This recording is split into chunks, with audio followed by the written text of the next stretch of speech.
and we are recording.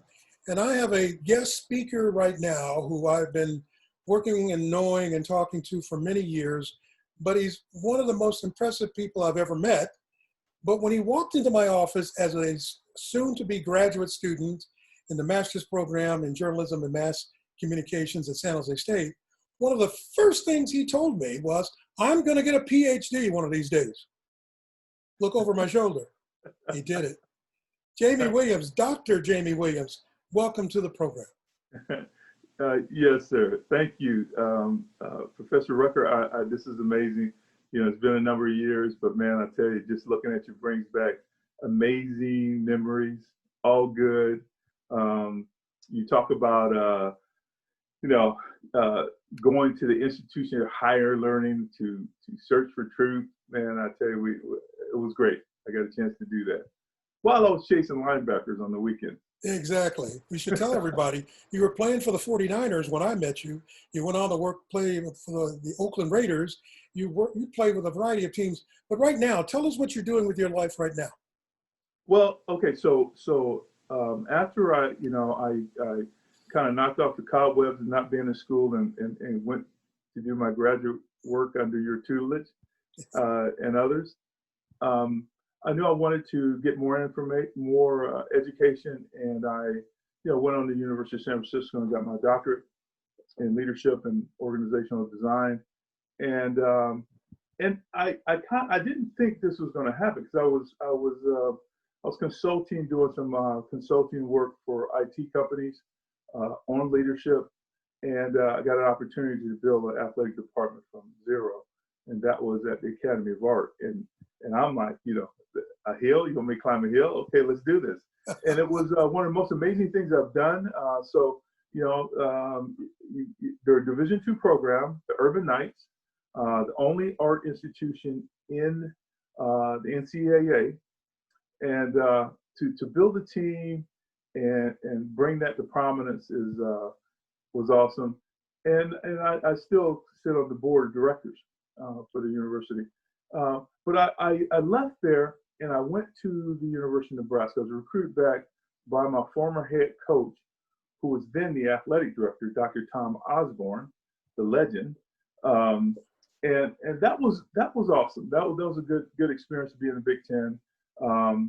And then from there, I stayed in that for a little bit, and then decided I needed to sharpen my sword some more, because I got some of my Silicon Valley buddies invited me through one of my mentors to go to Bulgaria. And so, yes, Jamie Williams in Bulgaria, right? I was like the only chocolate chip that I could see, right? So, but it was cool because this group of Silicon Valley friends, VCs, people that worked at Google, we went over and set up their first national entrepreneur center.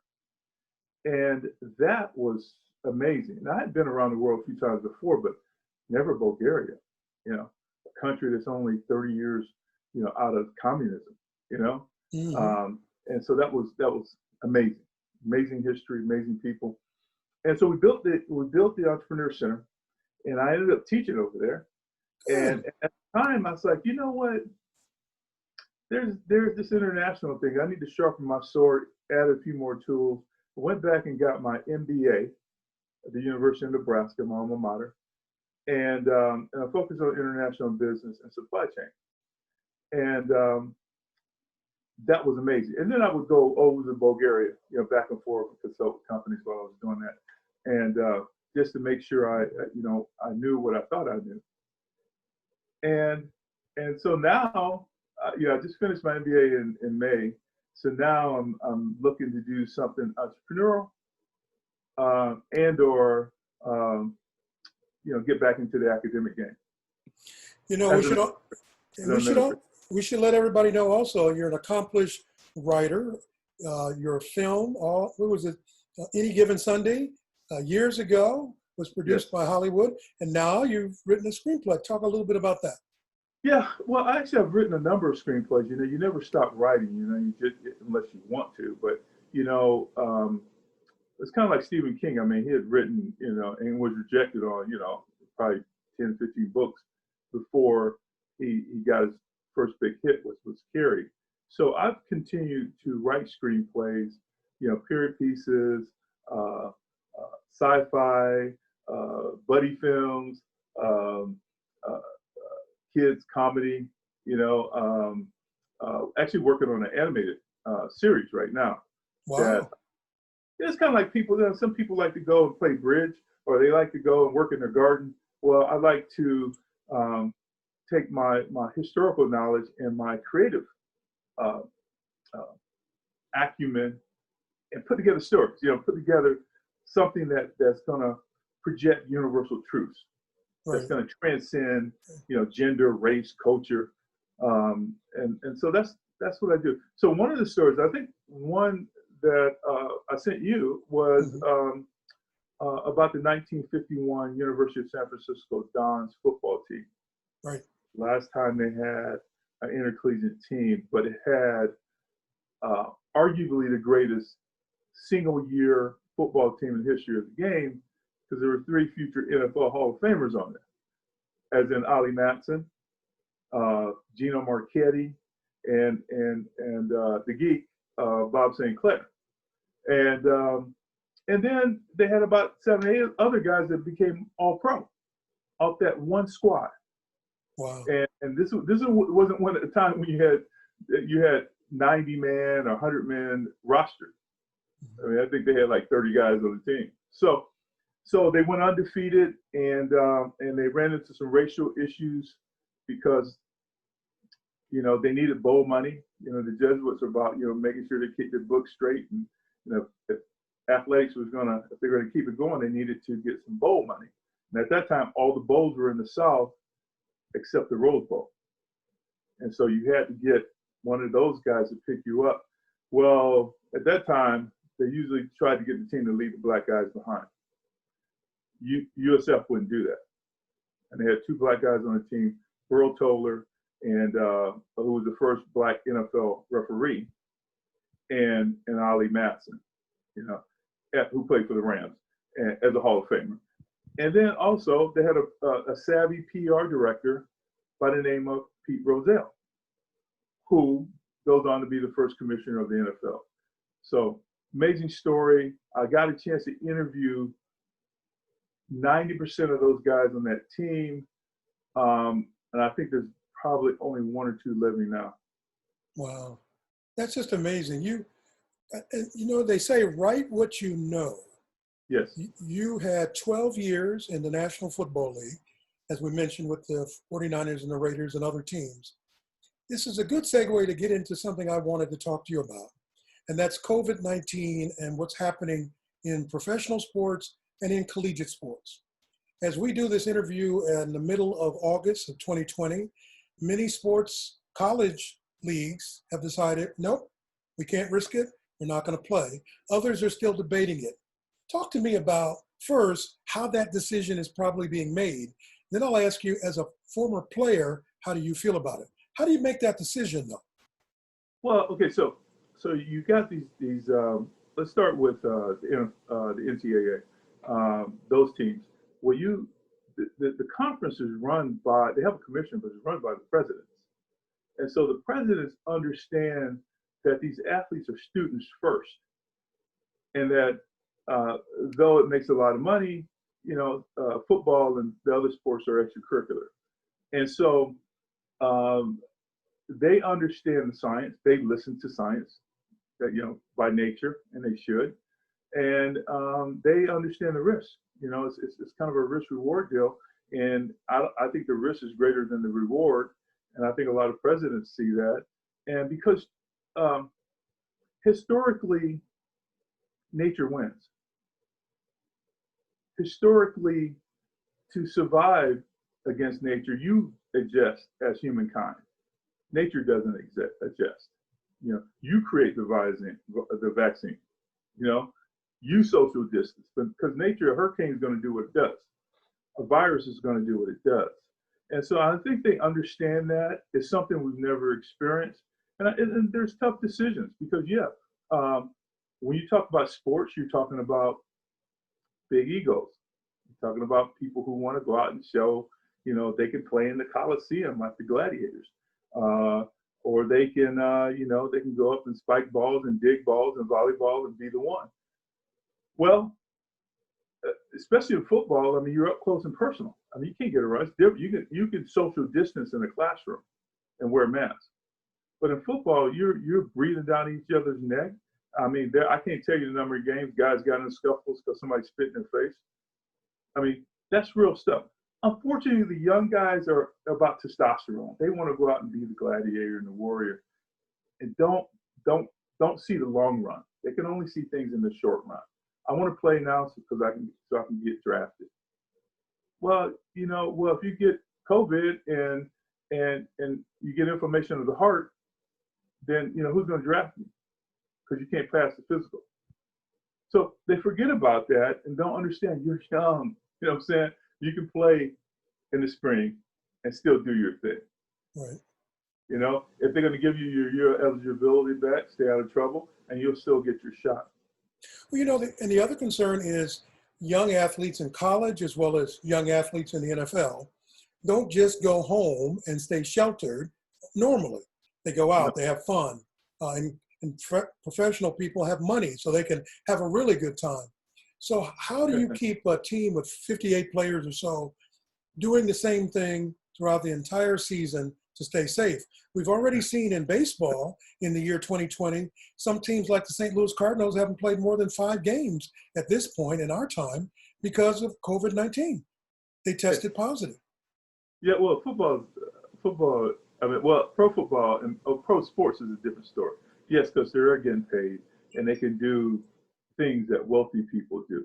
And again, they're full of a lot of testosterone. You just saw that a kid from the Seattle Seahawks got cut from the team for trying to sneak a girl into the hotel.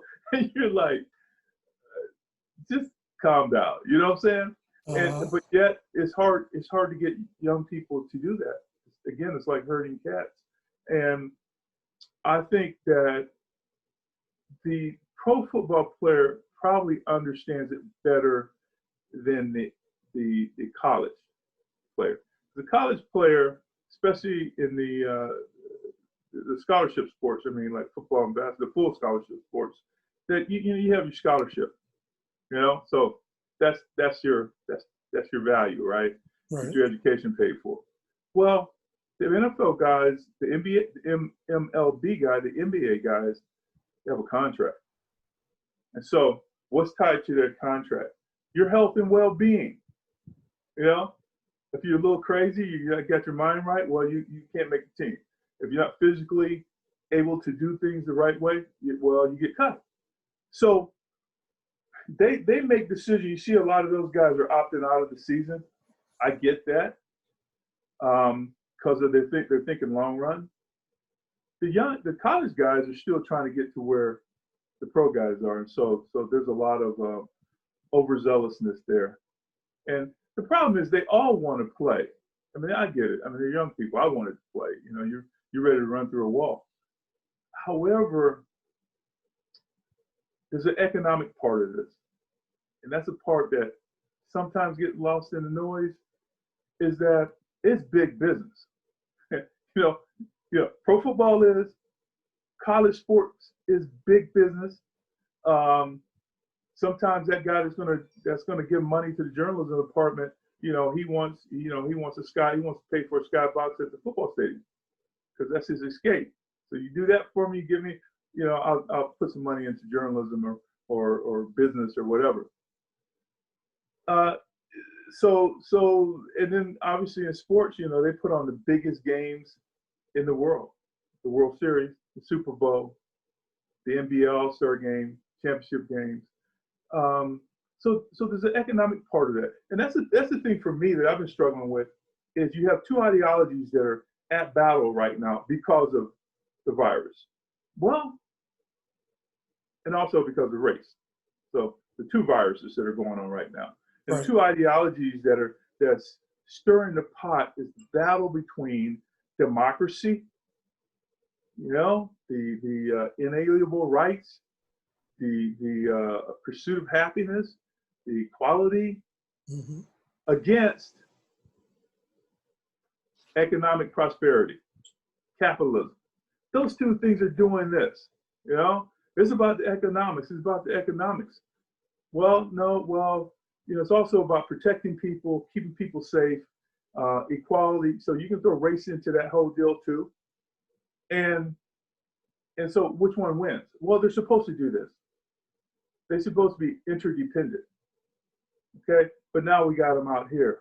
And that's the struggle of a young country called America, a country that's only 240 years old. That's like infant when you compare it to countries outside our border. Good points. And I would also add, you think of it in all aspects. Many people watching this video, and certainly our students, were saying, yeah, but we miss our sports. We need a diversion. We're tired of sheltering. Well, players get tired of sheltering too, but many of you have children and wives, and you don't have the luxury of just thinking about yourself. Yes, you know, it's kind of funny today. We're kind of a mere reflection of the Roman the Roman Empire, and that when Justinian became emperor after Augustus, he shut down the games, the gladiator games. He shut down. He went into it, right? And the people just could not. They were protesting then, right? And then Caligula comes in after him, and he brings the games back, even though he was crazy as a loon. But they loved him for a while, you know, because Right, for a while. he brought the games back. And I think that's the thing that is so ingrained to our social consciousness, you know? Like Mm-hmm. you go to other countries and the only sport they have is, you know, that's national that people go see is like soccer, maybe cricket, you know, maybe a little bit of basketball. In this country, it's a religion. You know, it's ingrained in, you know, what we do in everyday life. So that's the rub that's going on now. That's what we're feeling now. But again, it's raining on everybody. And that's the thing I don't understand is that everybody's dealing with coronavirus. And that's Everybody. and that's exactly the point. I've talked to some people for this series, graduates of our program who are living in New York, for example. One gentleman, by the way, he was in Europe doing some business, came back and got sick with COVID. And we all know at the beginning of the outbreak in the United States, New York was the epicenter. And we were all scared to death for the folks in New York. He survived, but he said it was not easy. And he could see why a lot of people didn't survive that virus at that time. So Okay. athletes have to be worried about that. Yes, but okay. So let's talk about the country, this psychosis of our country. Like when you travel abroad, you go into a lot of countries. You know, people will complain to me about America. They want to come here and do business. You know, they want to come here and see our great cities like San Francisco and New York and San Jose and Miami. They want to see that. But they talk about how Americans are when they visit their country. You know, kind of elitism, an attitude. And I think, in my opinion, you see that playing out in how we deal with COVID. Because, I mean, I think we have the same, near the same population as South Korea. And, you know, they just had an uptick in about 64 deaths in a day. And we're, not deaths, I'm sorry, contracting the virus. You know, that's Cases. Yeah, Mm-hmm. cases. And we how many thousand do we have per day? You know, 1,000 at least at at this least point. at least 1,000, and we're losing 1,000 people a day. So my point is that there's this kind of attitude because I'm American, because we're the number one economy, you know, because we're the empire now, and we are an empire, okay? That it can't mess with us. COVID is gonna say, "Oh, excuse me, I'm sorry, we didn't know you were American," you know. But Doesn't work that way. And people are finding out the hard way. It doesn't matter where you come from. It doesn't matter. It's a virus. Ask people who experienced, well, they're not around, but go read about the Black Death that took out half of Europe. So we have to have some humility in our leadership, some humility in our people to say, we must come together and protect each other. And all you got to do is just like, you know, when I was growing up, there was a lot of deaths with car wrecks, right? Until they said everybody put on a seatbelt, and it went down. We still have deaths, but it's not as many as before. But to go and just do this is easier than putting on a seatbelt. So exactly right. It seems like it's a challenge for some people, and yet I keep saying, and I'm going to say this in class, we all have the experience of being born with a pediatrician who our parents listened to make sure we survive to become young adults and to become adults. If we stop listening to good advice, how intelligent are we showing ourselves to be? Yes. Well, okay. So Socrates said way back that, well, maybe it was Aristotle, said, you know, all humans are political by nature. And we see that playing out. How is this a political thing? I mean, fighting a virus, like this thing can kill you, you know? The common cold doesn't care what side of the aisle you're on, you know, and the fact that it's invisible and you can contract it, that should be enough, you know. Yeah, at least when I'm watching one of my favorite shows, The Walking Dead, you know, I'm like, you know, you at least by the time you can see the zombie coming, right? And so you can figure out a strategy, you know. But this thing is freaking invisible. Right, it is. But the one thing that our eyes are open to now, after George Floyd in late May and what happened with the police in Minneapolis, will you describe for me, how did it affect you when you saw that video and you saw the world's reaction? Okay, so as a Black man, as a person who did his master's thesis on the Black quarterback with your tutelage, as a person who did his doctoral dissertation on Black male leadership, to sit and watch a Black man die, it messed me up for a few days. I mean, just from a introspective standpoint, did I just see that? It's not a movie, you know? Did I just see that? There's no other angle type thing.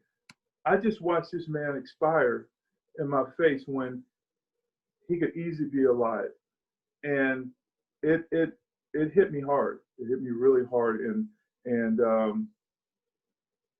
it kind of, it's like a tipping point. It's kind of like Toto, you know, pulling back the curtain, and there's this little man, you know, pretending to be Oz, right? Pretending to be Almighty Oz. All of a sudden, you're like, wait a minute, you know, you're manipulating. This is what is this? You know, you just killed a man, and now looking for reasons why that should have happened or that could have happened. It should never happen. Exactly. For nonviolent deal, it should never happen. And can you see a white male doing that to another white male when one's law enforcement and the other one is a citizen? I haven't seen it.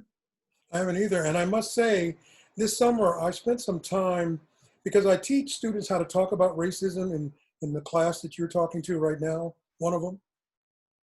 I worked for the city of Fremont and their police department to have an interaction with their community. And in June, they had this huge meeting, 800 people online because of COVID, but they had to be heard about issues with race and social services in Fremont. And it was so powerful. The city decided, we've got to break this down. We've got to get more talk. We've got to hear more detail. They listened, they learned. It was a remarkable experience. I want to ask you about your experience with racism in your lifetime. Can you talk about that? Yes. Okay. So I was born in Florida, and when I was 3, my parents moved to Davenport, Iowa, the Quad Cities, and so I grew up Midwest. But I would go back and visit my cousins in Florida, and hang out for a few weeks, hang out in the summer, and that's where I initially saw racism and experienced it. I mean, we're out on a beach, and on one side of the beach was just black folks, and the other side of the beach was just white folks. And I wasn't used to that growing up in Iowa. And I was like, "What is this?" And I think, "No, we can't go over there. That's where the white folks are at a beach." And I'm like, "Wow." I go to one of my cousin's swimming lessons, and because we're going to go to a movie after that or something. But so I'm hanging out in the pool, and there was a young white female our age that was getting her lesson. And so she heard me talking to him and realized that I wasn't Southern.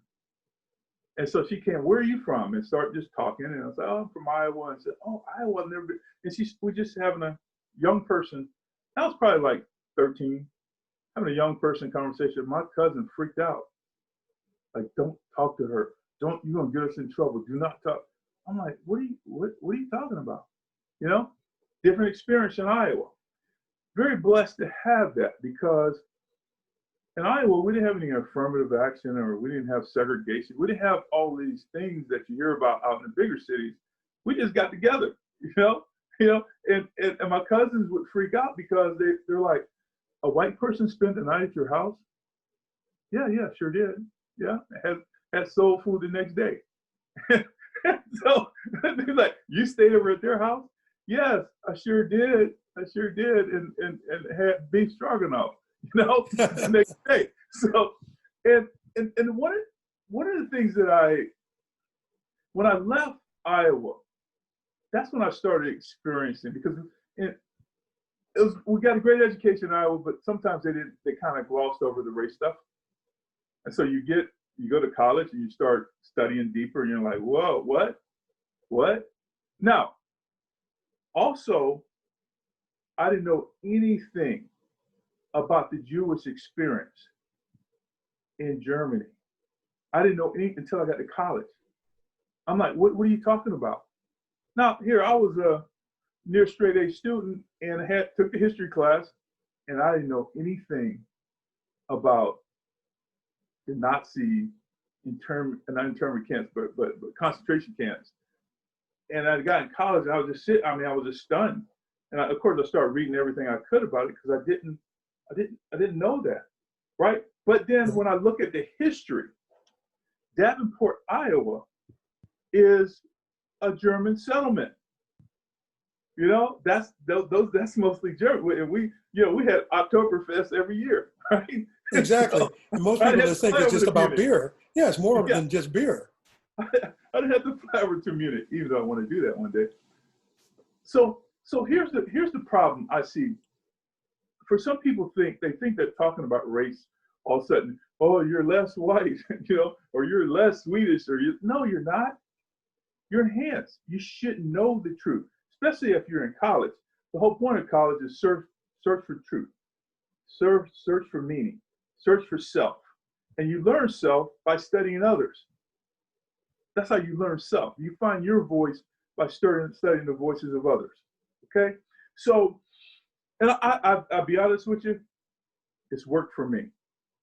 It's worked for me, and it helped me understand my own culture, and it helped me understand other cultures and how we have commonalities. A lot of times more than we have differences. But if you don't pick up the book and look at that, you don't quite understand that. Now, there's another dark, like I said, Wizard of Oz cloak over everything, and that is the U.S. was created kind of as a white supremacist land. It's new land. We can make it the way we want to, and we're gonna have our indentured servants and our slaves, and we're gonna have our people in poverty. And we're gonna create a pseudo monarchy, and we're going to not only create that, but we're still going to put the curtain around, and we're going to let Spain and France know that we got a constitution. We studied John Locke, and we studied Rousseau and Voltaire and all these guys and Kant, and we're about we understood what Hobbes was talking about in the state of man, We don't want to be that way. Exactly. We want to be about equality and rights and things like that. So people say, they got it going on. We recognize them.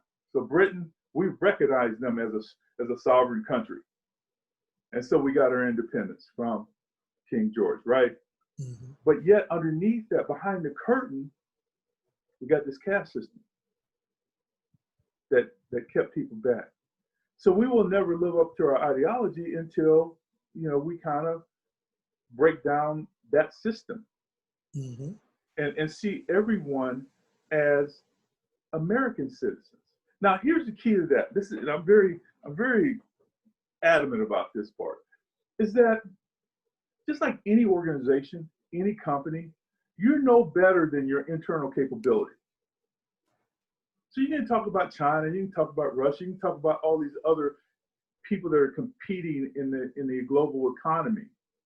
But if our internal capability isn't getting better, isn't getting stronger, that's why I played, a long time in the NFL, because I kept Jamie's ability, at the highest point I could, right? We're not doing that. I mean, we got protests. We don't even use all of our strengths.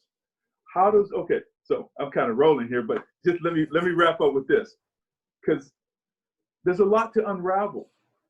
When you look at, we are a global economy. You're not putting that toothpaste back in the tube. All the young kids need to know about these other countries because we're interconnected, which we found out through COVID, right? So if you look at China and do your history on China, China had 40 years ago, they had one of the highest poverty rates in the world compared to like Central Africa Republic or, some of those little small countries, right? That was China. Now they have one of the highest middle classes in the world and about to surpass us as the #1 economy. Why aren't we studying that? How did it happen? Well, what did they do? They went out and got those people working in the village. They brought them into the city, gave them education, taught them how to be working in manufacturing, how to work in tech, how to work in business, how to work in medicine. These are people that were working out there, as agrarians, yeah. And they brought them in. So why aren't we saying, let's educate these people, free education in South Chicago, in West Virginia, in Mississippi, the people that don't have a coal mine jobs, let's teach them technology. Let's teach them the new tech that's going into the Tesla. Let's do that and see what happens to our economy. They lifted up their poorest to be middle class, and now they have one of the top economies, right? In the world. We had a #1 economy, and our poverty level is freaking bananas. So as an educator, those are the things that we got to continue to hold our politicians accountable for. We have to get rid of this caste system, and it's hard if you're gonna say pull yourself up by your own boots, but yet people from a certain culture, they can't get bank loans. They can't get good education. Exactly. And until we do that, we will be another empire that crashes, that falls. And before we leave this topic to wrap up and talk about graduate projects and all that, I just want to go back to the question about what have you experienced with racism in your lifetime? Can we talk a little bit about your career, both in football, but also in academia? Have you ever experienced racism in either one? Yes. So there's a couple types of racism, right? There's that overt where, the cop pulls you over and starts harassing you and you're like, dude, I was driving under the speed limit. Yes, all my stuff is in order. You're like, this is the third time you pulled me over this week. Same car, same street. That's happened to me. Okay. Yeah, when I first got it, but I have a big smile, so I was like, "What's up, man? I'm the same guy, right?" And a lot of times the guy would see the foolishness of what he was doing, but he was trying to imposes power over me. And I'm smiling like, dude, okay, I'll stop. You take your time. I'm not in a hurry. And stop pulling me over. But I experienced that. And I was like, whoa, that was racism, right? And then there's that real subtle racism, you know, like, why are you getting your master's? You're playing football. Why are you getting your I hear you. like, I hear you. And I go, and I, you know, again, I try to put humor on things. I was like, well, why'd you get your master's? Let's talk about you, right? Why'd you get yours? And the same thing when I got my doctorate. You know, it's like, why are you doing that? Why do you need to do it? Well, I don't know. How many people you have in your family that have graduate degrees? Well, and then they kind of see the lack of wisdom, you know what I'm saying, in their ways. The one thing that I saw, because, and this has been and I had a lot of older Black men tell me that I was going to experience this, and I did. When you don't fit in a stereotype, when you don't have a rap sheet, when you don't have a thug mentality, when you can put words together, when you are athletically blessed, when you have competence and confidence in your opinions, in your research, in your strategy, you become a threat. And I've seen that. I've seen times where, you know, I got passed over for people with less qualifications or no qualifications. And you just kind of go, wow. And so my mentality has been, and I've dealt with that as an athletic administrator, is that been there, done that, bought the t-shirts, but yet, you know, not really ready to have a Black guy running the things.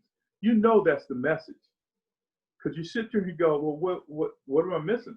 I have more than everybody, and I have no rap sheet, and I've broken no NCAA rules, and I have an MBA, and the problem with that is you internalize it as a person, and you start thinking, well, why can't I get in? Why don't I matter? What, you know, all these things they said, if I do this, and this, you know, I should be good. And you're not, you're still dealing with it. So what I've learned to do, because I'm this, you know, I grew up studying warriors and slaying dragons, is that I've learned that what I have to do is just go to the next village. Just go to the next village. Let the other village get burned up by the dragon when you know you can slay the dragon, and go to another village that says, God, we're glad you showed up because we got this dragon. And he's like, okay, I got this, you know? And they bring you in and let you do what you do. So that's what I've learned. That's what I've told a lot of young people of color, is that, look, all of America everyone in America is not racist. Everyone in America doesn't miss your value. There's ones out there that are looking for you. They're looking for your value. They're looking for your eclecticness, your uniqueness, your style. But it's your job to kind of mine that out, to search that out. And that's what I've had to do. And I've had a lot of young mentees say, don't worry about that. There's somebody else that wants you. You know, you just got to stay true to who you are, stay out of trouble, know your stuff, and there'll be an opportunity. And a lot of young people don't understand. Sometimes you got to leave your village. You got to leave, you know, that town you're in, that city you're in, that company you're with, to go find someone that says, God, you're the person I was looking for. And that's what we all hope for, is to be recognized on that, at that moment. Let's wrap this up by talking to students, particularly graduate students, trying to figure out that master's project, and students in general trying to figure out the future. One of the things I've heard that's really troubling to me is that they're feeling like there's nothing to do. I'm stuck at home. I'm tired of playing video games. What could they be doing right now, sheltering for their own safety, but still preparing for their future, still finding out what's out there? What would you recommend? Beautiful question. You know, when you we go through seasons, right? You had a winter and it's kind of nothing happens. Then the spring follows. Then the summer and you play. Then the fall comes. We go through seasons, and this is a season for us. It's a season for these young people that you're forced to do some introspection. You're forced to show grit and deal with uncertainty. There's nobody that's successful, not you, Professor Rucker, not me, who haven't had to pick ourselves up, climb a hill, run against the wind, run against the wind, run against the wind. That's the part that makes you stronger. You know what I'm saying? I mean, I sit here and I go, nobody just gave me this. And I had to go do some freaking push-ups. I had to deal with some pain to get my master's, to get a job, to get a PhD, to win in a game, to be successful in a game of competition. So a lot of times, that's the area what I've seen when I traveled abroad. Students that are abroad, they have a little bit more grit, and they have a lot of focus, and they will speak 4 or 5 languages and won't complain about it, because they need that to get ahead. So COVID is raining on everyone. And I think this is a great time for young people to read things that they would normally read, a time for them to test themselves and work on their own self-awareness and figure out what their passion is. And here's the problem. Here's the problem that a lot of them have, from my experience of mentoring young people, is they kind of go around in circles and won't plug into that passion. And sometimes it doesn't come right away, but you got to keep poking the fence until you find, boom, there it is. That's where my passion is. And the university, if you're at a university and you can't find some field of study that ties into your passion, you're either a really, really small university that doesn't have much to offer, or you're missing it. Somewhere in there is your passion, and it's your job. It's your job. It's like back in the 70s and 80s, we should go out and dance, right? Yeah. When you go out to the dance club, it was like, it was your job to find somebody to dance with. You know what I'm saying? Unless you walk in and you're John Travolta, and they all want to dance with you. But yeah. That's the thing I see with young people. And my job as an administrator is to be Gandalf, to be Obi-Wan Kenobi, to help them with their strategic plan, help them process, what is passion? Why does passion work? Why does it connect with what a university or college offers? How does that connect? I'll give you a quick example. My daughter, Raven, was a 2-year starter in soccer at a Division I school. And she grew up in California, played on the select teams, and she's freaking stud, man. I mean, when she ran, the guys couldn't keep up with her. Okay, so after her sophomore year, as a 2-year starter, usually going into upperclassman year, you're like, okay, now I got it easy. She says, you know what? I'm not feeling it anymore. I'm not into it. She says, it's not my passion. I've been doing this since I was 4. And I said, what do you want to do? She says, I want to do music. I said, really? Well, she grew up doing everything, but I was like, music, yes, I want to sing. I said, really? Well, I said, they don't just give you that. You have to audition. And she looks at me and says, I got this, Dad. And when she said that, that told me she's willing to run against the wind.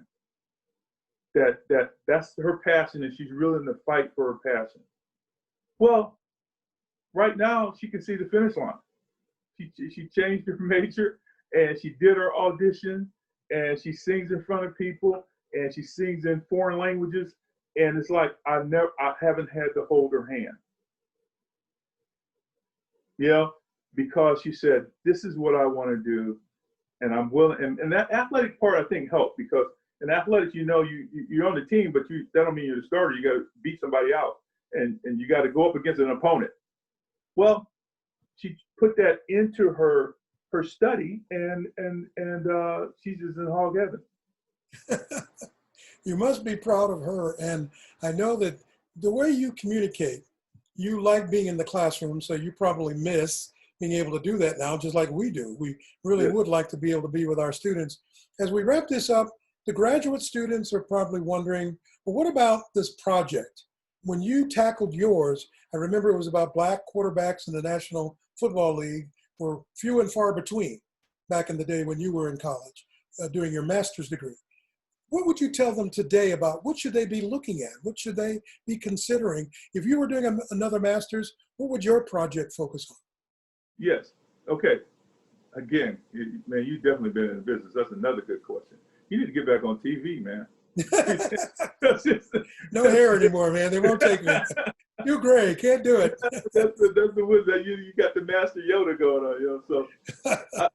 So here's what I would say, and this was said to me back in the day, and I believe it, and it's worked for me, is there's some type of problem. There's something, when you talk about your project, what are you going to study? There's something that's bugging you. And you got to figure out what that is that's bugging you, and you study that. And you will finish it. You will get through that project because you personally want to know the answer to that problem. I wanted to know, why there were so few. Even I had two black quarterbacks in college, and in the pros, Hall of Fame Warren Moon. Why are there only a handful? I'm like, and then what's the perception? What is the media helping with that, or are they perpetuating, that he can't be the leader? Well, I wanted to know that answer, and so that propelled me into it. And when I was getting my doctorate, all the leadership gurus were white. That was reading, and I'm the only black male in the program. So I'm like, why is that? I need to figure that out. And so that led me on my path for my project. So, and I noticed a lot of women did that. They were very good at that. They had the overall women's movement and they were studying on issues there, but the Latinos would focus on the Latino perspective based on their experience and what they wanted to know. The African American women did the same thing, So my message to graduate students is find something that's personal to you in terms of you wanting to know the answer. If you want to know, if you want to know why, Hume is a little different than Descartes, that you don't understand why they're opposing ends of philosophy, then, or maybe they aren't. Study it. I mean, you go find the answer, and guess what? You come out better because you're the one that went and researched it. But a lot of times, young people want to do something they think is cool, or this sounds easy. That's not the point.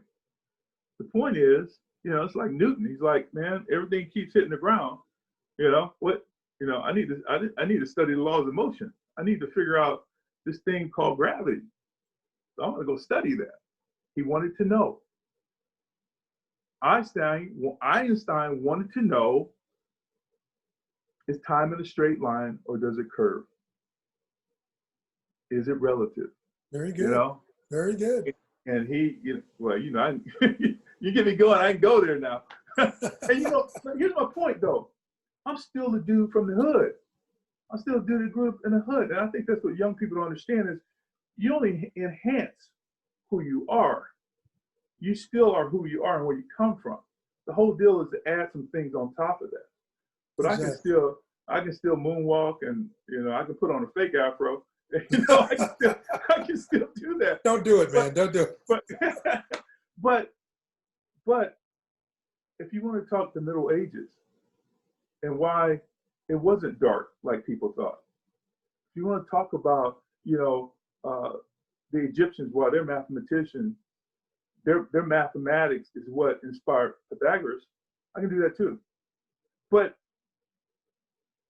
that's my point to young people, is you got all the tools around you to weave that into your journey.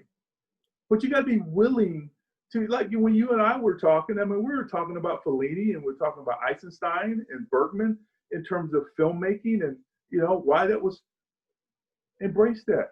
It doesn't change who you are. It doesn't take away your street cred.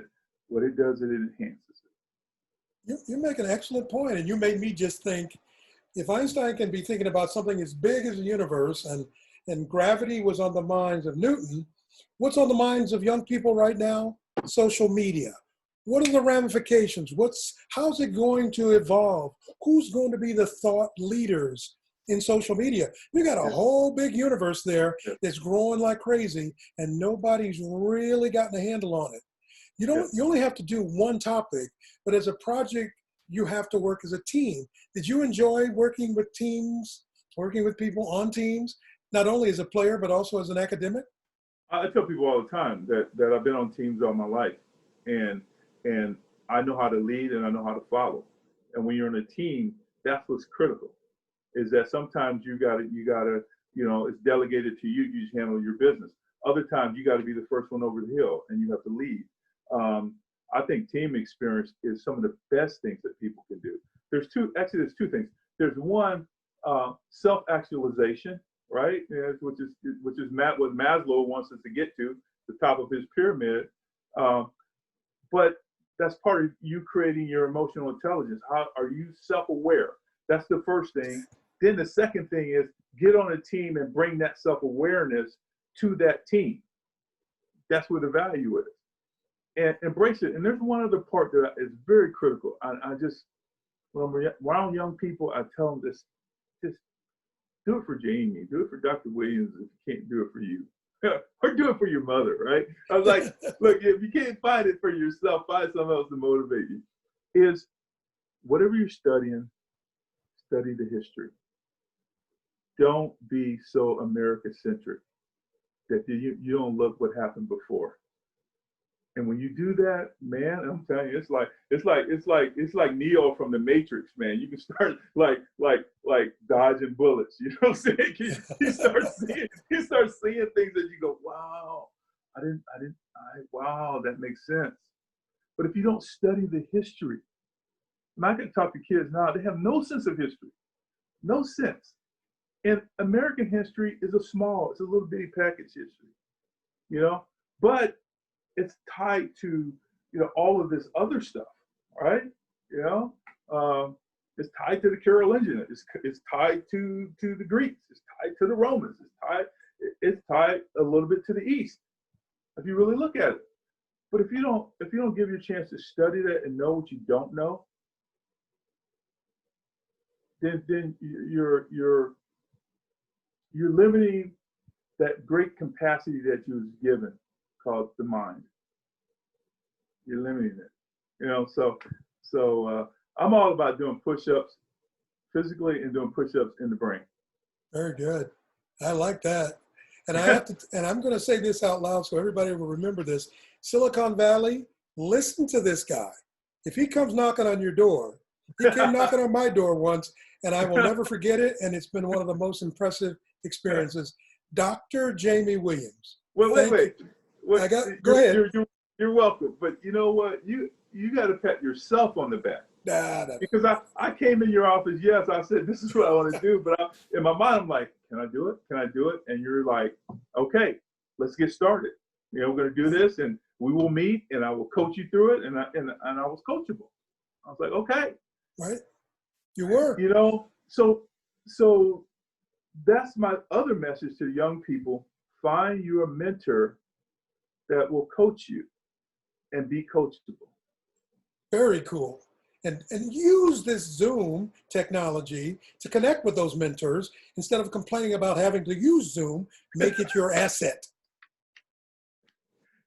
Yes, don't be a tell them this. Like, look, here's what I want them to do. You know, like get their basket, right? And just put all their excuses in there, okay? All right, no excuse. Put it in the basket. Now let's go to work. Very good. I love the prop too. That's fantastic. We all here at the School of Journalism at San Jose State are very proud of you, and you keep going, and we'll keep connecting with you from time to time because your wisdom, your experience, and your understanding of people is what this world needs. So congratulations. And Doc, you know, I don't want to be remiss not to say this. I loved my experience at San Jose State. That was awesome. They provided me they inspired me, empowered me with everything I did. I mean, and I never felt those things we were talking earlier about, you know, the bias and you know, the racial bias. I never felt any of that. It's like, you're in school, come on, man, let's do this. You know, it was great. And I hope the culture is still the same way. Exactly. Haven't changed a bit. I just lost the afro. That's all I can tell you. Thanks, Jamie. I appreciate it. I love you, man. Thank you. And I love you. And that's an expression it's okay to say out loud because it makes a difference. I love you too. Yes. Love is the answer. Amen, brother.